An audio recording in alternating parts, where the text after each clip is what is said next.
So someone sent Dirk Nowitzki a potato with his picture on it. Scotty, you feel this is the ultimate sign of respect, the potato? For sure. He should bake it. What's the weirdest thing you ever got in the mail, Scotty, from a fan? The weirdest thing I've gotten, I don't want to say it on TV. And with that, we start our show. This is a family show, ladies and gentlemen. Please. I bet you get like, people get, when you're sick though, they send you like cures in the mail. I remember that, right? Oh, yeah. Yeah, some of that. That you can talk about on TV. Man, for sure. Can't talk about the other stuff. Well, Welcome to the cures. jump. Welcome to the jump. I'm Rachel Nichols. Amin Elhassan is gonna. You're gonna have to pay rent for that seat. You're here all week. No, You're in a little apartment Tomorrow's there. a fun day. Oh, please. Yeah, we got some stuff Six-time going. champ Scottie Pippen is back in the building. Welcome back. Very happy to have you. We can talk Chicago and Northwestern after the show. We'll be good. All right, I got to be honest, and I'm just going to cop to it. I turned on the Blazers-Pelicans game last night, more for the Blazers. Portland had won 5 of its last 6. The Yusuf Nurkic experiment has been a raging success. I am super intrigued, and still am, at Portland chasing that number 8 seed. But my viewing experience was interrupted by... Oh, yeah. The latest episode, Nola Blue. Terrible. Boogie in the Brow. Terrible. Oh, yeah. You may remember that when we last left our leading men, it was a bit of a cliffhanger. You know, on Saturday, the Pelicans beat Charlotte, but Boogie had ridden the bench for most of the fourth quarter, all of overtime. Immediately, the boiling hot takes started raining down. There was, see, AD and Boogie can't play together. And I guess Boogie has worn out his welcome in New Orleans already. You like that voice? That's pretty good, right? That's good. Much to the surprise of those pundits, something interesting happened. Boogie did not explode. He did not curse out Alvin Gentry or snipe at Davis. Instead, when the Pels took the floor last night, the two players just looked increasingly chummy. And New Orleans not only pulled the upset, it got this alley-oop for the ages. Yeah, that is in-game 360 defended. Wow. So good. Now, we also saw some flashes of the same style of that big-to-big pick and roll that Blake Griffin and DeAndre Jordan can make so brutishly dangerous, and dare I say it, some chemistry out there. So where do things stand with the Pelicans? Well, we always knew it was going to be tough for them to make the playoffs.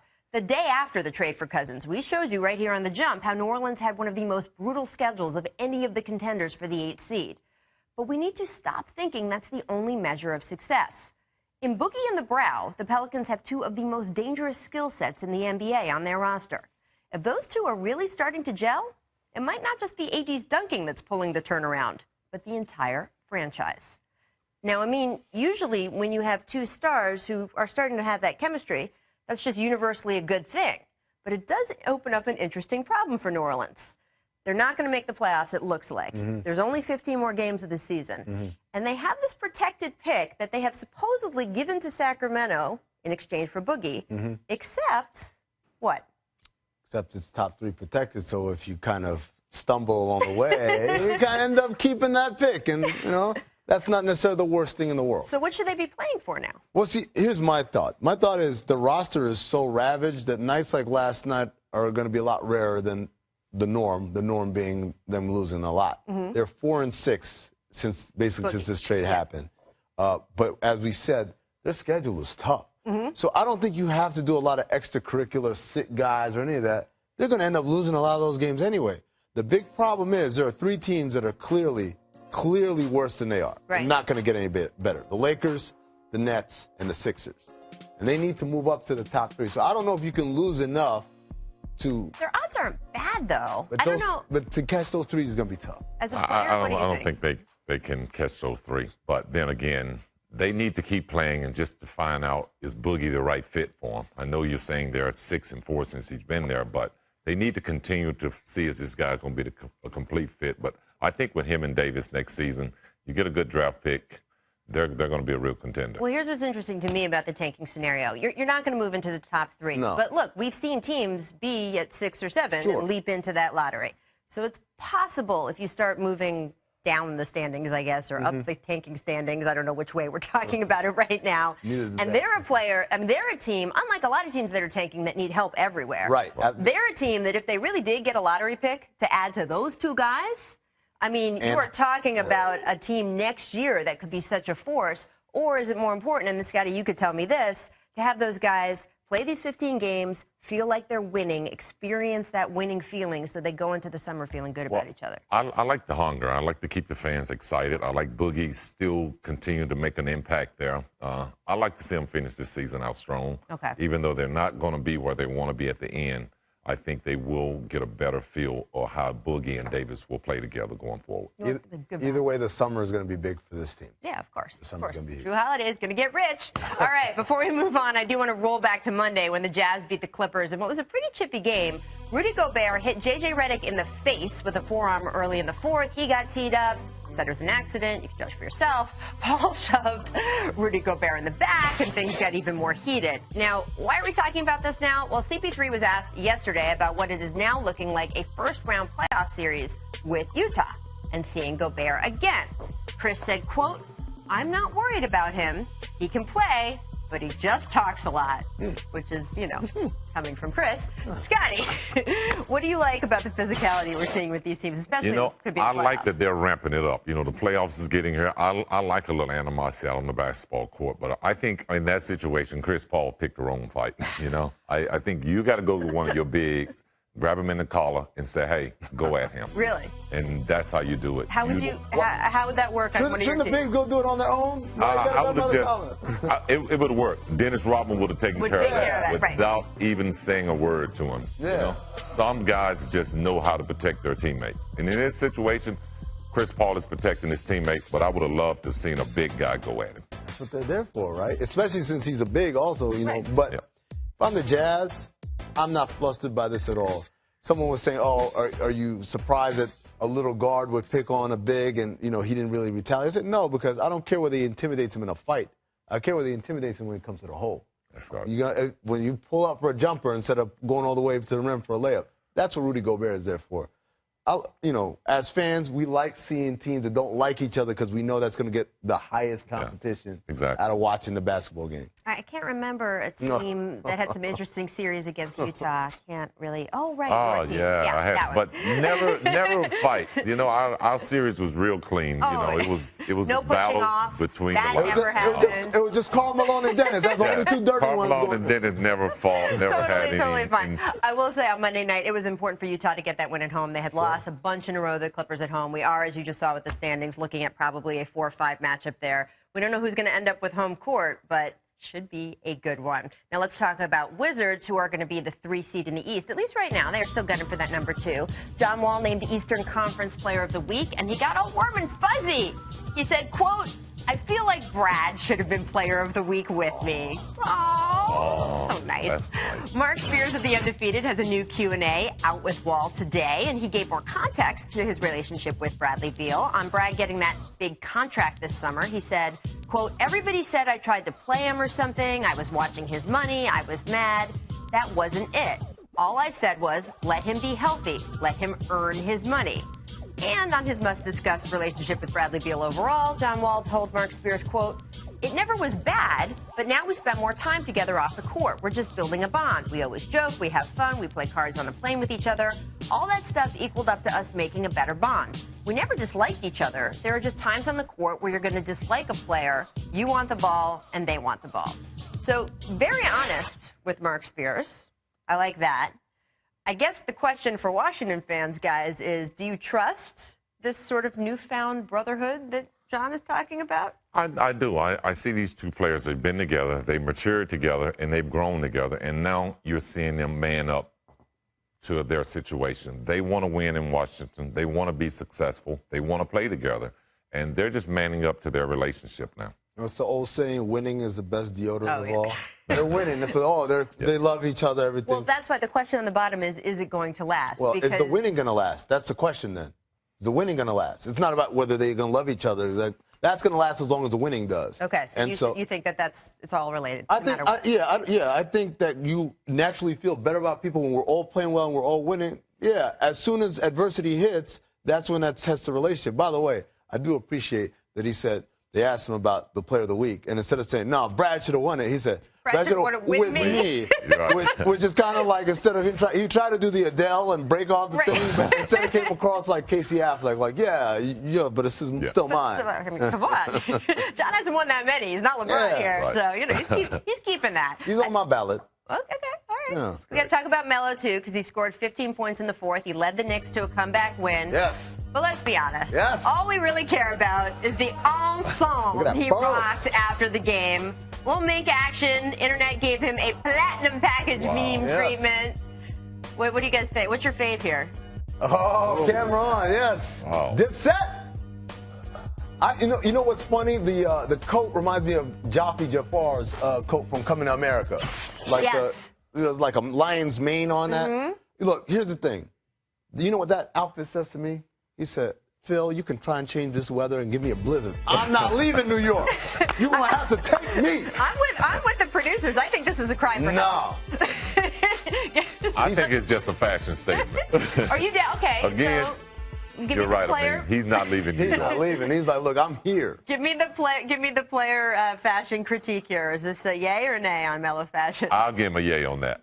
You know, with the blizzard in New York this week, hey, Yeah, you're into that? You got to I'm dress into that. warm, Rachel. Remember when Dwayne Wade had the crazy fur Wookiee look or what? Oh, see, Melo's pulled that's this the stuff off before. snozberries. Tastes like snozberries. Look. That one's not that bad. That one's all right. That's Right? just a hat.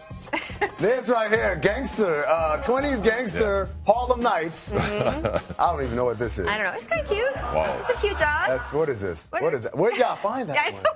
I've Throw never the seen dog that one pictures. before. Clearly, it's time for us to take a break. But coming up next, was it cool or sad to hear MVP chants for Russell Westbrook from the crowd in Brooklyn? We will discuss. Do better, Brooklyn.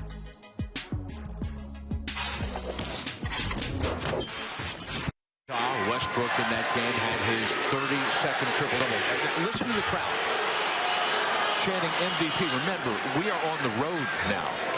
We're a couple thousand miles away from Oklahoma City, and a rousing chant here in the first minute and a half of MVP for Westbrook. Well, what he's done has been felt all the way around the league. Shout out to the announce team for reminding everyone what part of the country they're in. You just heard Nets fans indeed chanting MVP at Russell Westbrook in the first 2 minutes of last night's game. Did not take long. Scotty, do you have any problem with the road love not there? at all. That's respect. You Yeah? know, those fans want something to cheer for. To be honest with you, that's respect. Russell Westbrook is having a phenomenal season. He's doing something that we haven't seen in basketball in the last 50 years. So, you know, just out of respect, you know, the fans know that they're not going to be watching basketball in another 30 days or so. So, hey, let's give it all to Russ. Some people might argue they're not watching basketball right now. No, look, respect is one thing. We talk about some of the great arenas, Oracle, Madison Square Garden, where the crowd knows and appreciates greatness and applaud. Channing MVP, though, show a little bit of just Right at the beginning. was I mean, kind of let him have a And then triple-double. I was and then, more okay with this. He grabbed a rebound to secure the 33rd triple-double of the season, and they gave him a big cheer, and I was okay with that. That's all right, but to start, there it is, right Right. here. So when they start cheering here and acknowledging, that's cool. Right. The guy just got on the floor, Scotty. You automatically just as if he's not going to play the rest Yeah, of the but game. you're talking to a man, that season you guys won 72. That Yeah. was crazy. I remember that every arena y'all walked into, the visiting fan, I mean, it was just basically there for you. It was, insane. and that's just respect from the fans. I mean, they appreciate good basketball, and there again, the fans in Brooklyn really appreciate the way that West has played this season, and you know, it was a little disrespect to the home team. Yeah, how do they But- feel? They're chanting. Well, maybe they'll get motivated. But Such to joy. the home play. team has disrespected their fans by not being in the Oh, postseason. here we go. So, See?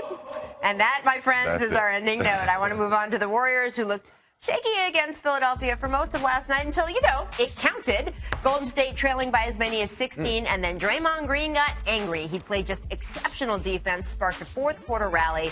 Steph finally seemed to find a shot at the end there, too. He finished with 29 points on his 29th birthday. So, Scotty, do you feel like Warriors fans should feel more encouraged by the end of the game? This team has kind of found its footing again without Durant, or should they be more worried about the fact that for 3 quarters they didn't look so good against the 76ers team that had no Embiid? well, I think they're a little bit more worried about the 3 quarters that they didn't play well. I mean, we're used to watching the Golden State team that puts down 4 great quarters, and now that they're going 3 quarters. But really, it comes down to Kevin Durant. That's what they're really worried about, and that's what they're going to be looking over their shoulders the next few weeks is whether KD will be there for them come postseason. Yeah, for me, I think there's a bigger story. The bigger story is Steph Curry doesn't look right. Well, last night at the end, he did, but we're talking about I want to say 28 out of his last 35 wide open three-pointers he's missed. So that's 7 of 35. That's 20% shooting on wide open three-pointers. If we were talking about Iman Shumpert like that, we would say, hey, man, you got to make those shots. Those are the wide open ones, let alone the best shooter in the NBA. So Durant being out makes this an issue. If Durant wasn't out, we'd be like, Steph's not there yet, but it's okay because Durant's here. But him being out, now it's a concern. He's got to get on track because ultimately they're going to win. I'm not saying he has to be last year MVP level, but he can't be missing open threes. That's for sure. And it's interesting to see, is this going to be a spark plug to now they're just going to be right for their next few games because they have a nice little homestand here? Or are we going to see more? They're not all going to be the Sixers without Embiid. So, there's going to be some teams coming in here that are going to give them a rougher time. And as we're going to talk about here, seeding is an issue. They have lost a tiebreaker to the Spurs. They still have one more game against the Spurs to go. And we have to get to the fact that LaMarcus Aldridge, news came this morning, he has been cleared to resume all basketball-related activities. You may remember Aldridge initially declared out indefinitely with a minor heart condition. He missed 2 games, but now he is back. Greg Popovich said this morning he's going to be available tonight against the Blazers. No restrictions. So we're talking about jostling for seeding, 1 and the 2. These guys are neck and neck down the stretch here. And obviously, does the Spurs now, if they have Aldridge back, is this enough to beat the Warriors head-to-head? It is. If Durant's not there, if Steph Curry's in his feelings, then yes, it is. I mean, that's just the truth. We always knew that this was a high-caliber team. They have an MVP candidate in Kawhi Leonard. They've got, obviously, the best coach in basketball. So all you need is that that door open. And that door's open with Durant not playing and Curry not playing well. And it is open because Durant is going to be a little rusty coming back. So they got to get that chemistry back. And, again, Steph has to get back to their MVP level before they can consider themselves the top team in the West. On any of your teams, how worried were you about seeding? Because to us on the outside, it just feels like, oh, my God, they got to get that number 1. It's going to make such a difference who they end up playing for those first 2 rounds. I didn't feel it was important in my last 3 championships, but the first 3 championships, definitely I felt that the home court advantage was important. But, That's an amazing sentence. I didn't mean to put all those numbers out there, but realistically, my first couple championships, we needed home court advantage just for confidence. Really? But, this team has already won a championship, so do they really need it? Maybe not, but after going through what happened to them last season, they need home court advantage. That's interesting. Yeah, and I think the Spurs have learned their lesson on home court advantage, too, after what's happened with them the last couple of years. So we'll see. My first 3 championships, it's amazing. Our distant replay today comes from the year 2001 and features the one and only Nick Van Exel. That's all they've told us, though, so we aren't going to be as surprised as you. Take a look. This evening. I've seen it. It's a great play. 360 jumper. He was like a trick shot master. Yeah. He was the original Jamal Crawford. Yeah, but keeping your balance and your eye line on where the basket is. Well, his eyes are really wide apart. Vince Carter told Dan Patrick that he believes if they were both in their prime, he would beat Michael Jordan in a dunk contest. Scotty, you can be the tiebreaker because you played with Michael, you played against Vince. Who would you pick in a dunk contest? I'm picking Michael. Come on. I'm picking Michael. No, but be honest, Vince is very athletic. He's probably got Michael in that. But In Michael that one area, right? Michael had the flair, Yeah. Vince had flair. He jumped over a 7-footer. Look at this. Look at this, man. He barely dunked it. Look at that. Look at this man. This man home by his elbow. He put his career on the line. Come on, Flair. This is nice. This is one of my favorite dunks of all time. This is really nice. But guess what? This is even nicer because out the bounce and T-Mac had to make the right pass. Well, I like the leaning dunk. It is one of my favorites. It's good. But no, Vince Carter. We can do a whole show of just this. First of all, Vince Carter, one take. Every single one of those dunks, one take. Yeah. Second of all, But in MJ game. too. He would give the artistry in game. How many distant replays have we had? Yes. Where it's Vince Carter? Right. hey, you want me to go against the guy that I played 11 years with? I get it. No, not gonna Okay, The thank you. show's better. The show's better like this. If we disagreed, then it won't work. Remember what he said in the last segment? My That's- first that's 3 it. championships and my second 3 championships. Time for Make or Miss. Miss Sobriety. Oh, yeah. Former number 2 overall pick Darko Milicic told Yahoo Sports he used to drink alcohol before Pistons practices. I don't know why we should be surprised considering all the other things that have happened with Darko, but come on. Question: have you ever been in a Larry Brown practice? I would be drinking after practice personally, but I mean, come on. Is this guy trying to make us think he was even more of a bigger bust than we already think he is? I think he was a better player drunk. Well, I don't know how you could have told. Make teamwork. LeBron James accidentally knocked over Kyrie Irving last night, but then helped him up while maintaining his dribble. Scotty, it's impressive, right? Hey, that man is great. He can do a lot of things. Look at this. And then he still goes back for the ball. It's like, all right. gotta make sure you don't turn it over. Missed teamwork. Two teammates from the University of New Orleans got a little physical with each other last night. Guy started choking his teammate on the way back to the bench. You didn't see this. Hold on. So there you go. They got very upset. They had to be separated. There was choking. There was pushing. There was shoving. Look, there goes the arms. Yep. Come on, man. Oh. You know what? You got to leave that in the locker room.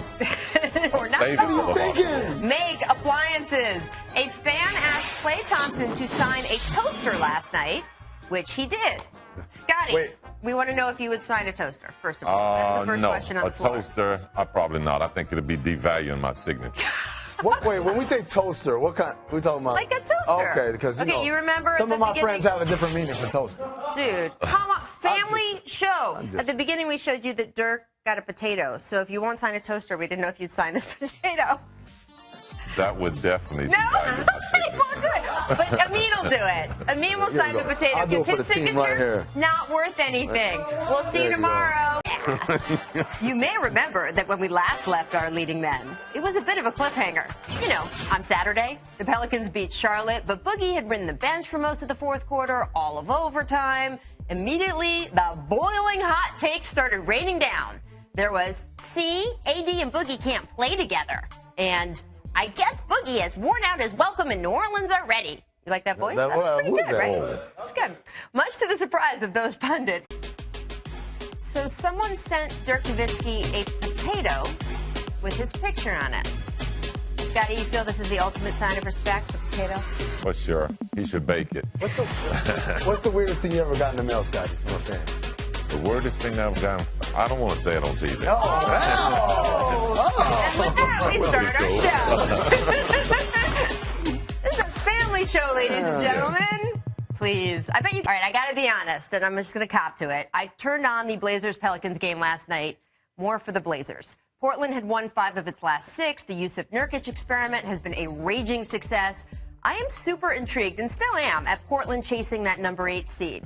But my viewing experience was interrupted by... Oh, yeah. The latest episode, Nola Blue. Terrible. Boogie in the Brow. Terrible. Oh, yeah. Like, people get, when you're sick, though, they send you, like, cures in the mail. I remember that, right? Oh, yeah.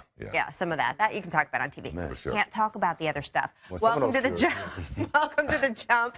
I'm Rachel Nichols. Amin Elhassan is going to, you're going to have to pay rent for that seat. You're here all week. No, You're in a little apartment Tomorrow's there. a fun day. Oh, please. Yeah, we got 6-time champ Scottie Pippen is back in the building. Welcome back. Very happy to have you. We can talk Chicago and Northwestern after the show. It'll be good. Something interesting happened.